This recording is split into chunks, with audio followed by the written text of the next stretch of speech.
sine waves in nature, so light, radio waves, right? When you play a key on the piano, right? Those are generating sine waves, audio sine waves, right? Or violin, or any kind of instrument, right? They're at a very particular, what we call pitch, right? And a pitch is actually the frequency we're referring to, right? So those are sine waves, right, in nature, and I guess I'm kind of jumping ahead. I wanted to show that at the end, but it turns out that you can actually show any arbitrary waveform, anything, in terms of summation of sine waves at different frequencies and amplitudes. We talk about what an amplitude is and what a frequency is. So you can represent anything as a sum of sine waves. So that's why if we can figure out how a circuit behaves when it sees a sine wave, then you can do it for a combination of them. Back to sine waves. Where do they come from? How do we define it? So let's first talk about, have you guys even worked with sine functions? Do you know what a sine is, sine function? When you have a right triangle. Yes. Very special. Right? Right triangles are what? A triangle 90 degree. that has a 90-degree angle, right? Now, if you look at any of the other angles, let's just take this one, yeah? And guess what? Mathematicians love to use Greek letters for angles. Everyone loves to. So alpha, beta, theta, right? And whenever you talk about like theta, everybody knows, oh, we're talking about an angle. So let's say theta here. If I'm looking at this angle, you can define certain properties for the sides of the triangle, of the right triangle, the ratio of the sides to the hypotenuse. Right? So here's the hypotenuse, right? If I look at the side opposite of the angle theta, so let's call this A, okay? If I look at the ratio of A over H, so the side opposite of the angle over the hypotenuse, if I look at that angle, that is called the sine of theta.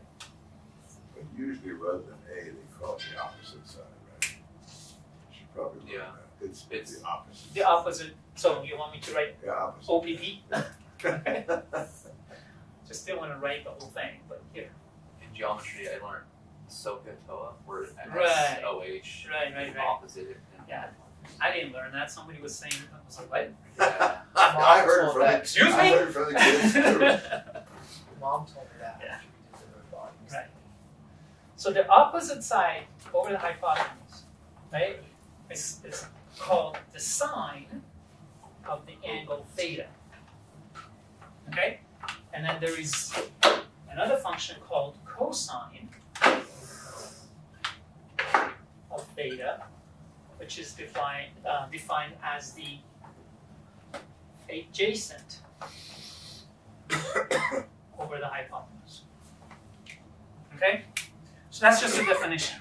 If I have an angle, I look at the opposite ratio of the opposite side to the hypotenuse, that's called the sine of that angle.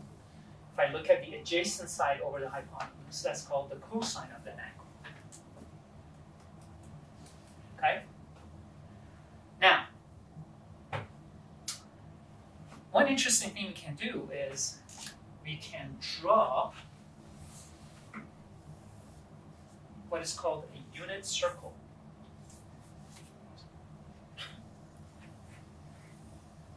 Imagine this is a circle, okay? Where the radius is 1. Okay? So now, look at this. if I take the angle of that radius, the angle that it makes with the x-axis, right? And I draw this. This is a right triangle, right? You can put it anywhere. I can put it anywhere, true. I just picked this one, right? So now if I look at this, right? The opposite is this one, right? Which also is the same as this one here, right? Now it's a square. Now it's a square, right? So let's look at sine of theta. Sine of theta is equal to Opposite over opposite over the hypotenuse. What is the hypotenuse? What is the length of the hypotenuse? 1. Oh, so it's just sine. So in a unit circle, when you draw the radius and you look at the angle, your y-axis, right, the projection onto the y-axis is basically your sine of theta, of that angle. Is that clear? All right, let's look at the cosine of theta. Theta, look at the adjacent side, right? So cosine of theta is equal to what in this case? Jason over 1. Adjacent over 1, which is again just this. So then this is the cosine of theta.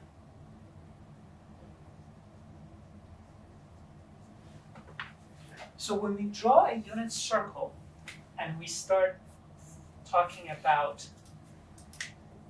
the angle that this radius makes with the x-axis, then they actually call this the cosine angle, and this the sine, the cosine axis and sine axis. Look at the unit circle, and so as we were talking about, when you have the unit circle, when you look at the radius and the angle, right, then this axis actually becomes a cosine axis, this becomes a sine axis, right, because we just looked at it.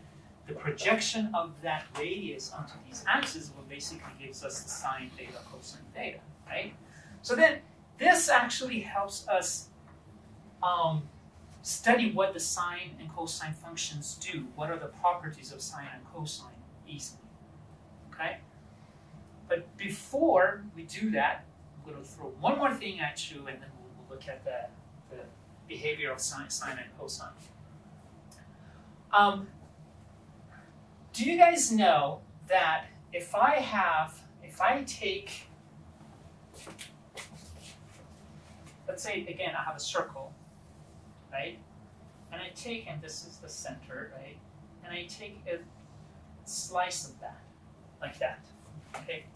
Where the angle here is theta, okay? If I want to find the length of the arc here, Oh. do you know what that is? Do you know what the equation is for that? So let's say the length of the arc is equal to. I don't know the equation, so don't feel bad. I forgot. I never learned it. It's actually theta times r. Wow. It's the angle times the radius. Okay. That's very good. Whoa. And look at this. It's for any circle. Any circle. It's any circle because you're using r, the radius. Now check this out. Let's say I increase this angle, right? Let's say I make it this big. Okay, so this is my new theta. So that was theta 1. This is theta 2, Wait, why don't you use a different one? right? And so now I'm looking at this, the length of this arc, right? And this is still r, right? It's the same thing. You left out L one of the thing. arc is equal to theta 2r. Theta's gotta be in radians, all right? Okay, that's why I'm doing this. Oh, Right? Okay. So now if I take this theta and I go all the way around, right? If I go all the way around, so let me just erase this. So I started here and went all the way around. So this is my theta. 360. 360. Times And R. this is my r, right? The length of this arc becomes what? Is the circumference of the circle. And it's equal to what? 360 times R. No, 2. What is the equation for the Pi r circumference? squared. 2 pi r squared. Pi r, right? Wait, no, that's the area of a circle is 2. This Yeah, that's area is pi r squared, right? 2 pi r. So then this angle is 2 pi. That is very, very good. Right, so you guys know the angle being 360 degrees, right? That's in degrees. It's also 2 pi radians. So it's another unit for defining angles. Okay? And it happens that for a full circle, when you go 360 degrees, that angle is 2 pi.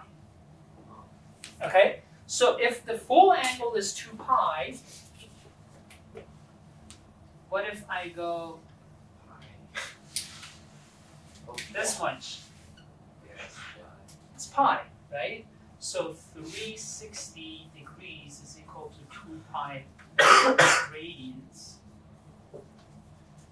Right? 180 is pi. What's 90? 1/2. Pi over 2.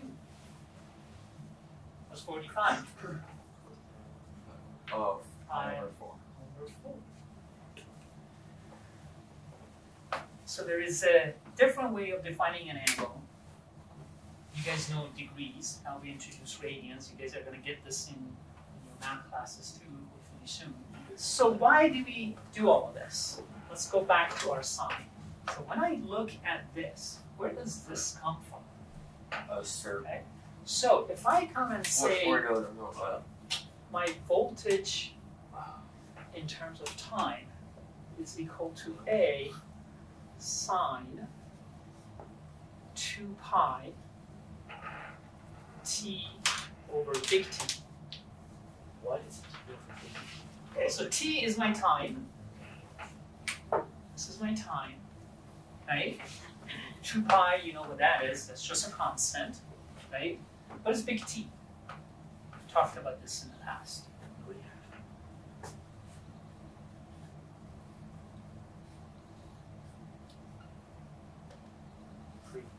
Frequency, right? Frequency and period. Okay. So, if I write it like this, then the duration of one cycle of the sine wave, one period, is t. Right here. Now, why is that? Remember our unit circle, right? If I look at the sine wave, how does the sine behave? Let's look at that. If angle is 0, what is the value of sine? 0, right? Because the y-axis is all the way down here, right? If the value of sine is 90 or pi over 2, what's the, the value of the angle is pi over 2, what is the sine? Pi over 2 is 90, right? So the radius is up here, right? What would be the sine? Remember, this was the sine axis. So if my radius, if I move it all the way up here, the projection of that line onto the sine axis is just exactly, it's 1. Right? So, let's write it here. Sine of 0 is 0. Sine of pi over 2 is 1. How about sine of pi? What is that? 2, 1. So take this, if I say pi is how many degrees? 316. It's Or no, 180. 180. Right? So I just went from here all the way to here, right? And you're looking at the projection of that onto the sine axis. Yeah. Back to 0. Wow. To max that exactly 1. That's right. So then what happens to sine of, it's going to get tricky now, 3 pi over 2. 3 pi over 2. Yeah, so if I'm here, if I went all the way to here, that's pi. 3 pi over 2, I'm adding another pi over 2.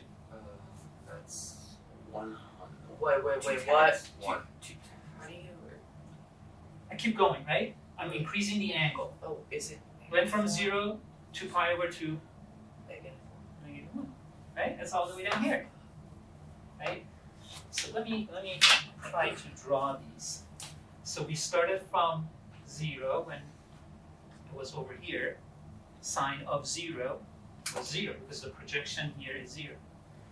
If I come up here, sine of pi over 2, right, is basically this. That becomes 1. If I keep going, I'm over here. Now this angle is pi, right? Again, the projection of this point now over here is 0. If I keep going down here, so now this is 3 pi over 2. The projection is down here now. It's -1. And then when I go back to 2 pi, then sine of 2 pi is 0 again. Right? -1, and then sine of 2 pi is 0 again. Right? So,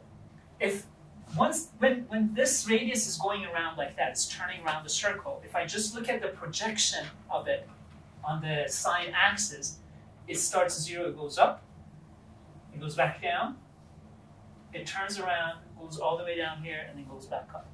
Right? So as the radius is going around the circle, the sine goes up and down like that. So the first question is, the value of sine, it's varying between what value and what value? -1 and 1. Right? So the sine of an angle will never be greater than 1 or less than negative.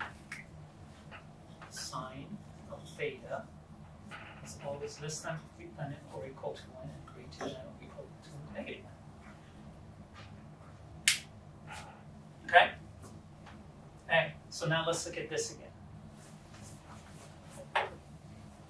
Let's see what happens at time equal to 0. At time equal to 0, this whole angle is what? 0. This whole thing is 0. So you have sine of 0. Right? What do I get? 0. So at time equal to 0, I get 0. What happens when this small t is equal to the table? Keep running out of room here.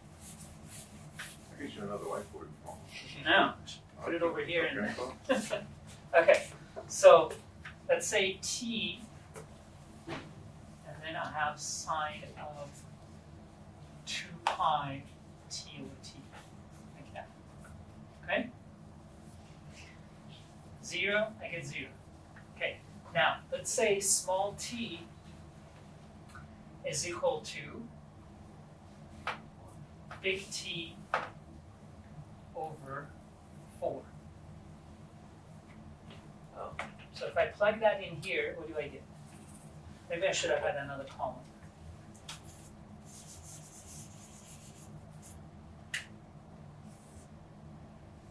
So here I have 2 pi t over t, and then here I have sine of 2 pi t over t. Okay? Alright, so this is 0. Now if I put big T over 4 for small t, what do I get?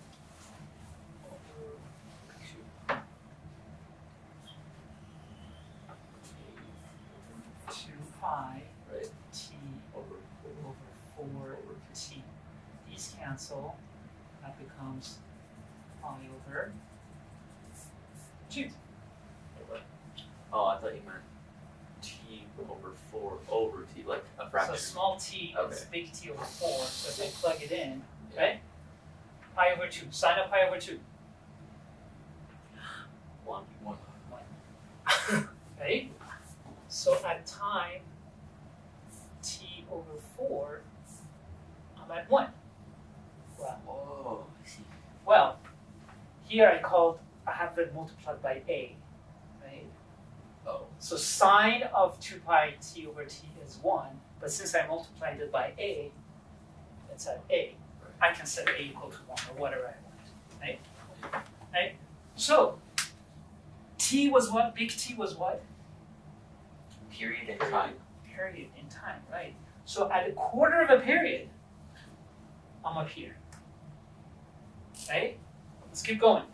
Okay, now what if I put t over 2 here now? 0. Well, 2 pi, this value becomes, Pi over.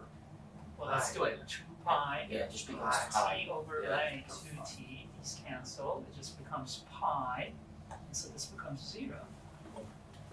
I'm over here now. T over 2. And you can see, when I Negative come 1. over here, And that then would 0. be, Negative 1. it would be -1, and this value would be in time. 3 over 2 pi. 3t T over over. 2, okay? And then at time t, I'm back to 0. This is I see now. so that's your period. So then if you put those two signs together, you make one circle, right? Or no, because So this is basically you're following the projection of this radius onto the sine axis as it goes up and down, right? Now you're plotting every value in between. We did it for 4 or 5 of the points, right? But if you do the points in between, you're gonna get a curve like that. And if I keep going, it's gonna repeat because now it's gonna go around again, right? So that's what a sine wave is. And that's why this t, and we write it this way because it makes it simple to figure out, okay, what is the period, right? So if I come and now give you this and I say, okay, I have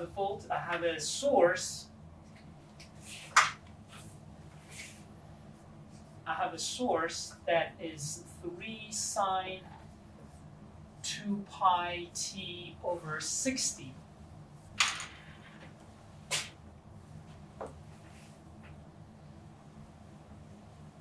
Think about that. Now let's make it 0.1. Okay. so 10. So, what is the amplitude? The amplitude is basically that A, how big that is. Remember when you guys get your function generators and you set the amplitude, you're basically setting this, right? You set it to 3. So the amplitude is 3 volts, right? What is the period? Period is 0.1 second, right? What is the frequency?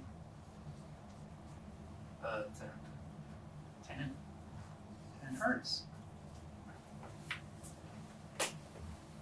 Okay. So, since f is equal to 1 over t, another way of writing this would be a sine of 2 pi f t, right? Yeah, I wanted to write the frequency, that's why I put 60 here, then I realized, wait a second, that's the frequency I'm thinking of. I need to have 1 over 60. I couldn't do 1 over 60 in my head too fast enough, so I just put 0.1. But if I wanted to, for example, write the equation for the sine wave that comes out of the wall, you guys tell me, how would I write that? What is the amplitude? It's 8 the voltage, right? What is the amplitude of it? Like 80. Out of the wall, Big. 110, 120. 110, 120, right? So write it here. Right? So, 120. So A equals 120. so 120 exactly. Sine. Parenthesis. Woo. What is the frequency? 6. How are you supposed 60. Right? 60 Oh. hertz. Yeah. Right? So what do I do right here?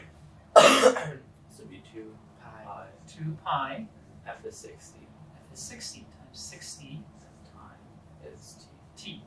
So 120 sine, wow, look at that, 120 pi t. That's what we can represent the voltage that comes out of the wall. Okay. What's the difference funny in there second time? Well, 2 times 60 Oh, pi.